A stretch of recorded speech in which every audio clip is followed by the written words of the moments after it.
साथी कौर सिंह को आप याद कर रहे हैं, इसलिए याद कर रहे हैं उनकी जो विचार थी, उनकी जो जीवन के जो रास्ता था, जिंदा लोगों के लिए संघर्ष करने का जो उसका एक संकल्प था, वो लोक हितैषी था। तो ऐसे ही लोगों को हमेशा याद किया जाता है। तो जब तक जुल्म रहेंगे, ज्यादतियाँ रहेंगी, अन्याय रहेगा, तो कॉमरेड कौर सिंह जैसे लोगों से हौसला लेने की ज़रूरत पड़ती रहेगी। मिसाल है हमारे सामने बहुत सारे जिनको आप देशभक्त कहते हैं या समाज सुधारक कहते हैं, तो साथी कौर सिंह भी उन्हीं में से हैं। अब मैं अपील करूंगा मास्टर कृष्ण जी, जो सर्व कर्मचारी संघ के हरियाणा के नेता हैं, गाँव दारसूली है इनका भी, मास्टर कृष्ण जी।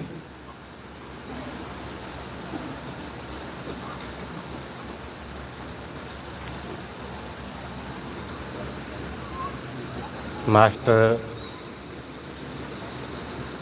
साथी कौर सिंह की शोक सभा में आए सारे ही महानुभावों को इस श्रद्धांजलि में पहुंचे स्वागत करते हैं हम गांव की तरफ से, सर्व कर्मचारी संघ की तरफ से, और अपने एक बुजुर्ग के नाते भी। अभी जिस दिन से बीमार की बातें चली हैं, तब से एक पटल पे नई फिल्म दोबारा से उभरी है। तब से जब मैं जानता नहीं था कौर सिंह को, तब की पता नहीं 24-23 साल पहले उनकी कोशिशों से अनाज मंडी में कोई तर्कशील मेला वगैरह लगा था, और उसको देखने के बाद पीछे सुभाष तीतरम ने कोई बुक स्टॉल लगा रखी थी। इस साइड की बाजारों किताबें बहुत पढ़ी थी, बहुत नावल वावल कहानी वाणियाँ वो देखी थी, पर इस लाइन की, जन हितैषी की, जन सरोकार की, जनता की, मजदूर की, किसान की, साइंस की पहली किताब खरीदवाने वाले कौर सिंह थे मेरे लिए। और वो किताब थी और देव पुरुष हार गए, जहाँ से एक यू टर्न मेरी जिंदगी का मैं कह सकता हूँ। 25 साल 24 साल पुरानी बात होगी उस टाइम पे। और ये भी कह सकता हूँ मैं कि मेरे को एक पजल पॉइंट से, एक सुसाइड पॉइंट से भी वापस ले आई थी वो किताब। पता नहीं किस तरह कौर सिंह को इन बातों का नहीं पता था, खैर मेरे को भी नहीं पता था इन बातों का, वो बाय चांस था। एक उनकी कला देखिए, कह रहे हैं अनपढ़ थे, पर मैं नहीं मानता, वो पढ़े लिखों से काफी बेहतर थे। मेरे को छोटी सी किताब देके जाते हैं गदर इतिहास पे, और कहते हैं कि ठीक है ये किताब लो, पढ़ लो। आप अपने ना घर पे एक विचार गोष्ठी रखी है, शाम को आप भी आ जाना। किताब दे गए पहले दिन, अगले दिन विचार गोष्ठी में बुला गए, और वहां जाके वो किताब का मार्सी पढ़ ली, माँ भी देखी थी, क्योंकि फिर बात रख दो, मुख्य वक्ता आप ही हो। कौन उस आदमी को अनपढ़ कह दे जो पढ़े लिखों से अच्छी तरह से काम ले सकता है।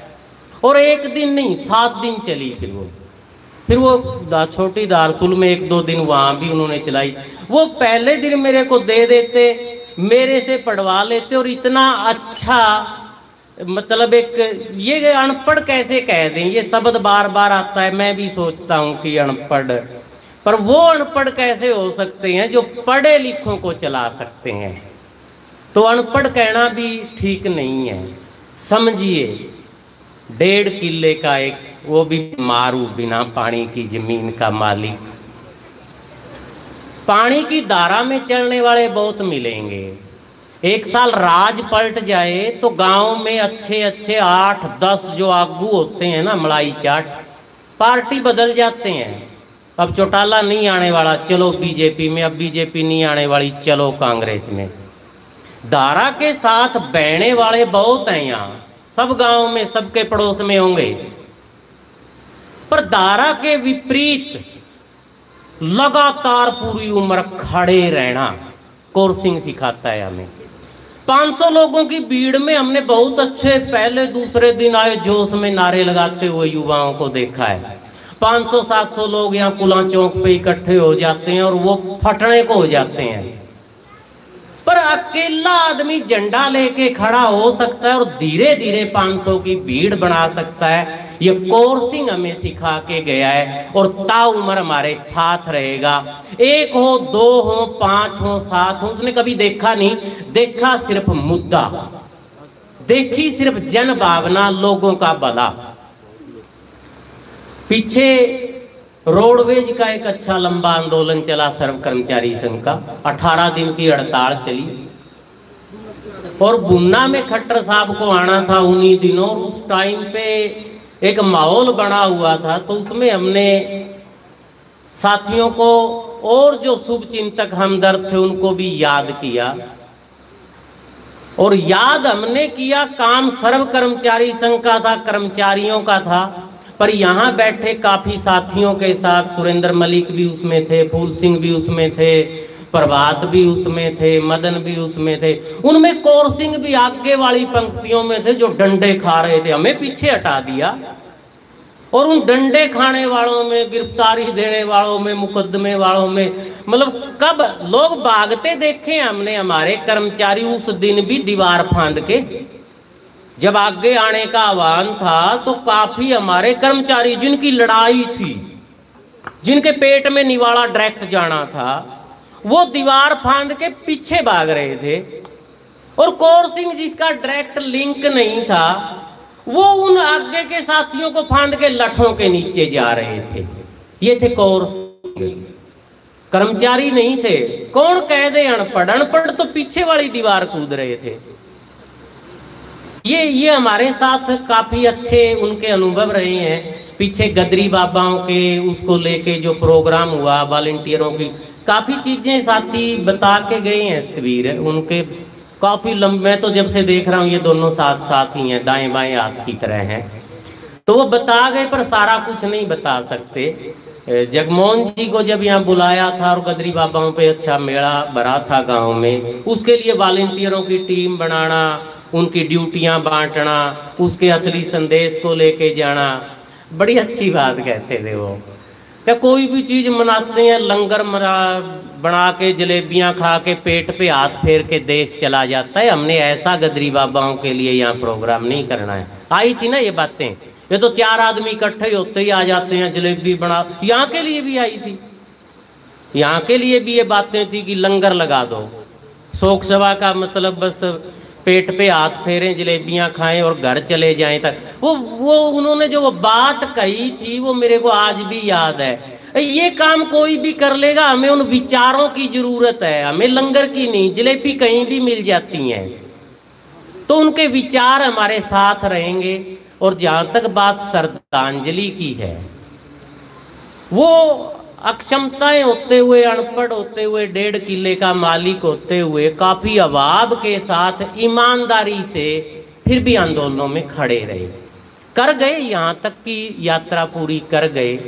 आगे यात्रा बहुत है, अभी एक आंदोलन तो बीच में ही चल रहा है किसानी का अपने, बाकी तमाम आंदोलन हैं, बेरोजगारों के लिए हैं, महकमे टूट रहे हैं, पढ़ाइयाँ नहीं रही हैं, दवाइयाँ नहीं रही हैं, वो सारे सिस्टम के अंदर है। और कौर सिंह की भी ये जो हम श्रद्धांजलि कर रहे हैं, मृत्यु हुई है, ये एक तरह से व्यवस्थागत हत्या है। जिनको कोरोना हुआ उनकी संभाल के लिए कोई प्रबंध नहीं है कहीं सरकार की तरफ से, जो मरता है मर जाए। तो ये सरकार की तरफ से, व्यवस्था की तरफ से एक हत्या है कि वो उन चीजों के लिए प्रबंध नहीं हो पा रहा है, प्रबंध नहीं कर पा रहे हैं। और एक बार आदमी को बीमार हुआ और वो मौत तक चला जाता है। इनके खिलाफ कौर सिंह यहाँ तक लड़ते रहे और उनके प्रति इससे अच्छी कोई श्रद्धांजलि नहीं हो सकती कि हम उनके बचे हुए कामों को, जैसा साथी नारा लगा रहे थे, उनके सपनों को उनकी मंजिल तक लेके जाएं। ये झंडा जो कौर सिंह ने उठा रखा है, किसानी का, मजदूरी का, ये झंडा, ये हाथ, ये कौर सिंह तो फोटो में आ गए, स्मृतियों में आ गए, प्रेरणादायक स्मृतियों में आ गए हैं। अब ये कौन उठा ले यहाँ? अब ये काम, ये जिम्मेदारी जो कौर सिंह के बाद आ रही है, बात उसको उठाने की और उनके प्रति से सच्ची श्रद्धांजलि कोई नहीं हो सकती कि उनके सपनों को अपना सपना कौन बना ले। उनके छूटे हुए कामों को कौन कर ले? वो 3 महीने लगाया है बॉर्डर पे, अगले 3 महीने कौन लगाया है? अगर हम ये कुछ कर पाएंगे, श्रद्धा तो अपने आप ही निकल रही है उनके कामों को देखते हुए, उनके जज्बे को देखते हुए। श्रद्धांजलि तो अगर ना भी हो तो भी निकलती है। हालांकि एक बहुत बड़े नेता एक्सपायर हुए थे और उस पे ग्रुप में बात हुई थी, तो मैंने वहाँ साफ तौर पे कहा था कि जब मेरे अंदर उनके लिए श्रद्धा ही नहीं है तो श्रद्धांजलि कहाँ से होगी। पर यहाँ ये देने की चीज नहीं है, ये तो अपने आप फूटेगी।